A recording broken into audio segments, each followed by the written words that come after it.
এইটা ধরিলে শর্ট নহয় প্লাস্টিক না হাতিয়ে যে ঝটকাটো খাব কেনেকে খাব এই ওয়্যারত লাগিলে তো হাতিয়ে ঝটকা খাব ইয়াত তো কারেন্ট বা কিবা থাকিলে এই ইনসুলেটৰ এইটা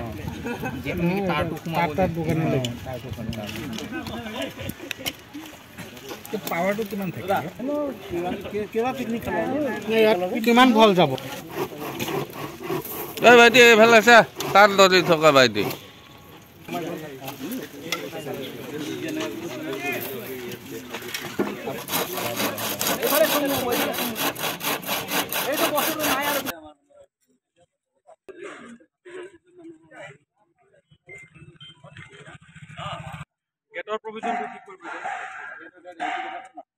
হয় নিশ্চয়কৈ হাতী মানুহৰ সংঘাত কোনো নতুন কথা নহয় এই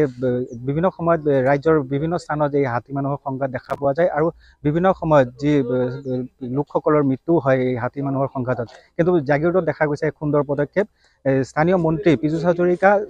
বন বিভাগ আৰু WWFৰ সহযোগত আৰু যি স্থানীয় লোকসকল আছে স্থানীয় লোকসকলৰ নেতৃত্বত এই যি সোণাইকুছি বনাঞ্চল আছে এই সোণাইকুছি বনাঞ্চলত প্ৰায় 3 কিলোমিটাৰ যি সোলাৰ ফেন্সিং সোলাৰ ফেন্সিঙৰ ব্যৱস্থা কৰা হৈছে আমাৰ লগত উপস্থিত আছে স্থানীয় লোকসকল আছে তেওঁলোকৰ পৰা জানিম কেনে ধৰণৰ ব্যৱস্থা কৰিছে আসলতে প্ৰায় আৰু 3 বছৰে হ'ল বন্যহস্তি এই সোণাইকুছি অঞ্চলত বন্যহস্তিৰ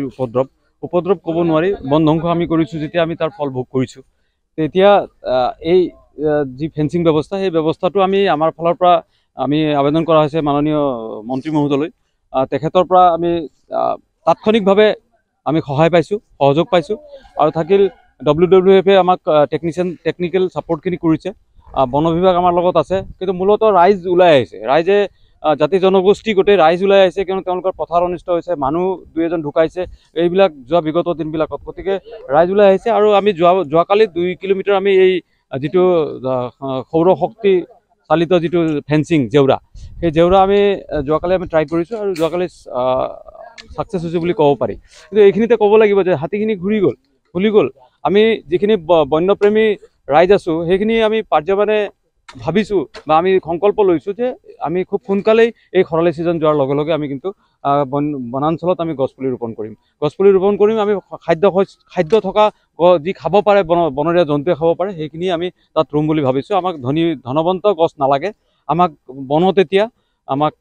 মানে খাদ্য দিব পৰা গছে জীৱ জন্তুৱে খাদ্য পাব পৰা গছে আমাক তাত লাগিব গতিকে সেই ক্ষেত্ৰত ৰাইজ আগবাঢ়িছে আৰু ধন্যবাদ জনাও স্থানীয় মন্ত্ৰী মহোদয়ক আকৌ পুনৰবাৰ যে তেখেতে যিটো বলিষ্ঠ পদক্ষেপ লৈ পেলাই এই আমাক গোটেই ইউটেনচিল যিখিনি আছে সেইখিনি প্ৰভাইড কৰিলে উইদিন 24 আৱাৰ্ছ প্ৰভাইড কৰিছে সেইখিনি হয়তো আমাক 5 কিলোমিটাৰ লাগিব তেখেতে 3 কিলোমিটাৰ দিছে আমি আহ্বান জনাও আৰু 2 কিলোমিটাৰ তেখেতে আমাক সহায় কৰিলে আমি আপ টু পেপাৰ মিললৈকে আৰু ইফালে প্ৰায় 3টা পঞ্চায়তক সামৰি 25খনমান গাঁও আমি অকণমান সকাহ পাম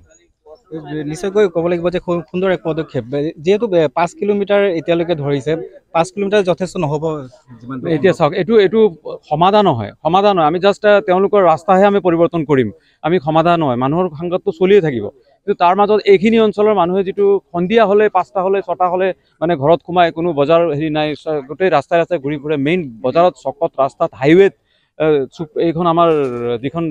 6 লেন 4 লেন আমি এই লেনৰ হাইৱেত ঘূৰি ফুৰে সন্ধিয়াই ঘূৰি ফুৰে গতিকে এইখিনি অকণমান কমিব বুলি আমি ধাৰণা কৰা হৈছে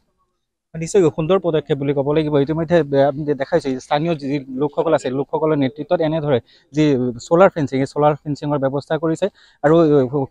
সমান্তৰালকৈ যে স্থানীয় বিধায়ক তথা অসম চৰকাৰৰ মন্ত্ৰী পীযুষ হাজৰিকা বন বিভাগ আৰু যি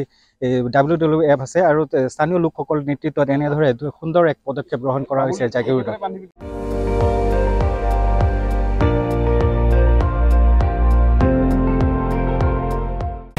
আপুনি চাই আছে ND24 সৰ্বশ্ৰেষ্ঠ নহয় সৰ্বোত্তমৰ দৌৰত